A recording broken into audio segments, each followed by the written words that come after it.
In front of me is Nokia G60, and today I would like to show you how you can use split screen on this Nokia. Begin with opening one of your apps, like Play Store. Following that, you need to click on the square button and tap on the icon of your app. Now click on split screen option over here and select the other app by clicking on it. I will go with Chrome. So now, as you can see, I can use both at the same time.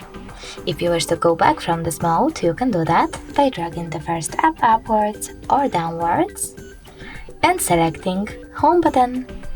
Thanks so much for watching. If you enjoyed this video, don't forget to leave a like, comment and definitely subscribe.